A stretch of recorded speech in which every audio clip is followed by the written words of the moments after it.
طرح جو ہے اب کیا علامتیں ہیں جس سے مجھے پتا چلے کہ واقعی میں نفسیاتی طور سے بیمار ہوں. یہ میں علامتیں بیان کر رہا ہوں لیکن میں اس لیے علامتیں بیان نہیں کر رہا ہوں کہ آپ شک میں پڑ جائے. تو اب تک آپ خوش آئے تھے, میں نے علامتیں بیان کی اور آپ جاتے وقت بالکل ملول ہو کے جا رہے میرے میں سب ہے یہ. میں اس لیے نہیں کہہ رہا ہوں, میں اس لیے کہہ رہا ہوں کہ اگر یہ ہوتا ہے تو آپ علاج کرائیے, شریعت اس کا علاج دے رہی ہے تاکہ آپ جو ہے جسمانی طور سے تندرست ہیں اور نفسیاتی اور روحانی طور سے بھی تندرست ہے. آئیے چند علامتیں جو ایسے شخص میں ہوتی ہے جو روحانی طور سے بیمار ہوتا ہے وہ کیا ہے. پہلی دیکھیے, اللہ کے ذکر اور اس کی اطاعت سے اعراض کرتا ہے. آپ بولی نماز پڑھو تو میرے سے نہیں ہوتی, روزہ رکھو تو اپنے سے نہیں جمتا, قرآن پڑھو تو بھگ جاتا نکل کر. تو وہ کیا کرتا ہے, اللہ کے ذکر سے اعراض کرتا ہے, اطاعت نہیں کرتا اللہ اور اس کے رسول کی, بالخصوص نماز اور قرآن سے دوری اختیار کرتا ہے. آپ اس کے بعد نماز پڑھیں گے تو بھاگ جائیں گا, قرآن پڑھیں گے تو آپ کا منہ دیکھنا پسند نہیں کریں گا. پھر تو سمجھ جائیے نفسیاتی طور سے مرض ہے, یا تو جن یا عصب ہے, یا یہ تکلیف میں اس لیے کہ اللہ کلام اس سے برداشت نہیں ہو رہا ہے.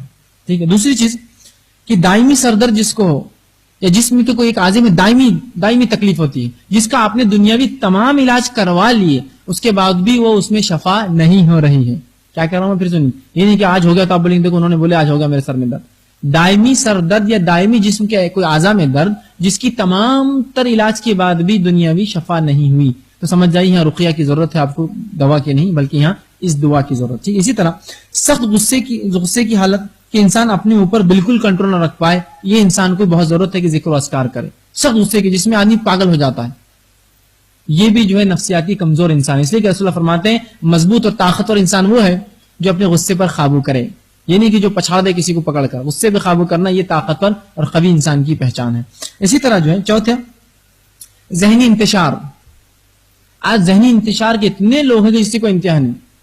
ذہنی انتشار کیا ہے کہ مومن اپنے ڈیسیجن طے نہیں کر پاتا, یہ کروں یہ کروں, یہاں جاؤں یہاں جاؤں, یہ کرائے نہیں. یا پھر ذہنی انتشار کی مثال ہے کہ کوئی کام کر لیا یہ سوچتا نہیں کرا, یا کسی کام کو بار بار کر کے اطمینان حاصل کرتا کہ ہوا کیا.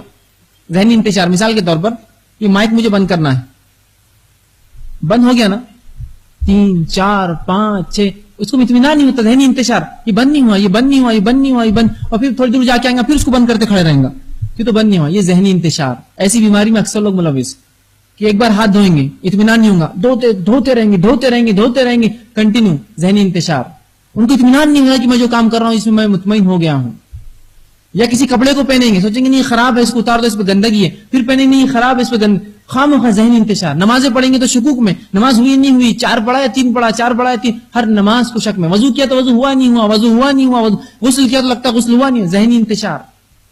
اکثر لوگ اس بیماری میں ملوث ہوتے ہیں. ضروری ہے کہ پھر آپ ذکر و اذکار میں بہت اہتمام کریں. یہ ذہنی انتشار ہے, آپ کو شیطان ٹکنے نہیں دے رہا. مومن چونکہ اگر ذہنی طور سے اسٹیبل ہوں گا تو وہ اچھے کارنامے انجام دیں گا نا, تو اس کو انتشار میں ڈالو. ارے تیری عبادت ہی نہیں ہوئی, تیرا روزہ ہی نہیں ہو رہا, تیری وضو ہی نہیں ہوتا, تیرا طہارت ہی حاصل نہیں ہوتی, اور اس معاملے میں سے کئی معاملہ زندگی کے بگڑ جاتے ہیں. ذہنی انتشار. ٹھیک ہے. اسی طرح 5ویں چیز غیر فطری طور پر کثرت نسیان. غیر فطری طور پر بھول, مطلب ایک آدمی عام طور سے بھولتا نہیں تھا لیکن اچانک بھول, یہ بھول گیا اور وہ بھول گیا. یہ مطلب غیر فطری. فطری طور سے تو بھول ہوتی ہے, کسی انسان کو 100 کام دو تو 10 بھول جائیں گا. غیر فطری بھول کی ایک آدمی مانا جاتا ہے کہ یہ اپنے بولنے میں اپنے ذہانت میں ہوشیار ہے اور اچانک بھول کی اس پہ بیماری طاری ہے, نسیان کہتے ہیں. اسی سے لفظ انسان آتا ہے کہ تو آدم علیہ السلام بھول گئے تھے کہ وہاں نہیں جانا ہے کھانے کو, اور وہ پھل کھا لیا, اسی سے لفظ انسان, انس بھولنے والا. نسیان کی بیماری, بھول جاتا ہے غیر معمولی طور پر, کبھی کبھار ہونا الگ بات ہے. اسی طرح 6ٹھی چیز سخت کاہلی کے ساتھ پورے جسم میں تھکاوٹ محسوس کرنا, دن اور رات. سخت کاہلی, یہ کام کرو نہیں ہوتا, وہ کام کرو نہیں جمتا, یہاں جاؤ نہیں ہوتا. سخت جسمانی درد اور کاہلی اور سستی, یہ بھی انسان جو ہے ذکر اذکار میں اہتمام کرے, بالخصوص اپنا علاج کروائے. اسی طرح رات میں نیند اچاڑ ہو جانا اور نیند نہیں آنا. کچھ لوگوں کو ہوتا رات میں نیند نہیں آتی. یہ بھی یاد رکھیے نفسیاتی پریشانی کی علامت ہے کہ انسان رات میں نہ سوئے, اس لیے کہ اللہ نے فطری طور سے انسان کو رات میں سونے والا بنایا. اتنا بھی جاگنے والا انسان ہو رات میں اس کو نیند آتی ہی ہے, فطری طور سے اللہ نے رات کو اطمینان اور سکون کے لیے بنایا. اسی طرح 7ویں چیز ہمیشہ غم اور اضطراب اور تنگ حالی میں رہنا. ہمیشہ غم, کچھ ہوا خوشی بھی تو غم لگ رہا, ہمیشہ پریشانی کی حالت میں اضطراب, کوئی چیز میں اطمینان نہیں مل رہا, بس پریشان, یہ کر لیا بھی تو مطمئن نہیں, وہ کر لیا بھی تو میں مطمئن نہیں ہوں. ٹھیک ہے. اسی طرح 9ویں چیز بلا جو ہے سبب رونا یا ہنسنا, بلا سبب, کوئی وجہ نہیں اور ہنس رہا آدمی اور کوئی وجہ نہیں رو رہا, یہ بھی علامت ہے ذہنی بیماری کی, کوئی بیمار ہے ذہنی اعتبار. اسی طرح 10واں ڈر اور خوف, ہمیشہ ڈر اور خوف میں رہنا. کچھ لوگ اتنے ڈر اور خوف میں رہتے ہیں، یہاں گیا تو یہ ہو جائے گا، وہاں گیا تو ہو جائے گا، نکلا تو مر جاؤں گا گاڑی چلاتے ہوئے، حتیٰ کہ وہ ٹو ویلر بھی نہیں چلاتے ہوئے کہتے ہیں گاڑی چلاؤں گا شاید مر جاؤں گا. خوف، ہر چیز کا خوف.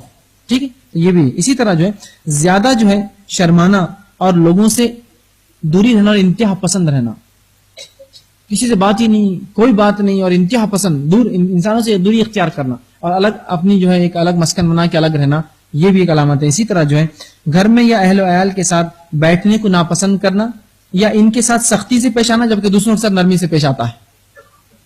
اہل و عیال کو برا بھلا کہتا ہے لیکن باہر نرم رہتا ہے، ان کے ساتھ اچھا معاملہ نہیں کرتا، دوسروں سے اچھا معاملہ کرتا ہے، اور جب بھی گھر والا کو نزدیکی دکھا اس کو نفرت ہوتی ہے جبکہ دوسروں سے محبت کرتا ہے. یا اچانک محبت ہی نفرت میں تبدیل ہو گئی، اچانک نفرت ہی محبت میں تبدیل ہو گئی.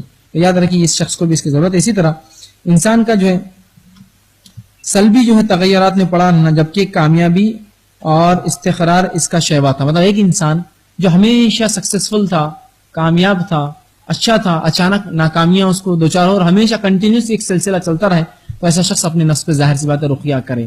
ٹھیک ہے، رقیہ میں بالخصوص کن چیزوں کا لحاظ رکھ کے بتا دیتا ہوں. سورہ فاتحہ دم کیا کرے، سورۃ الفاتحہ.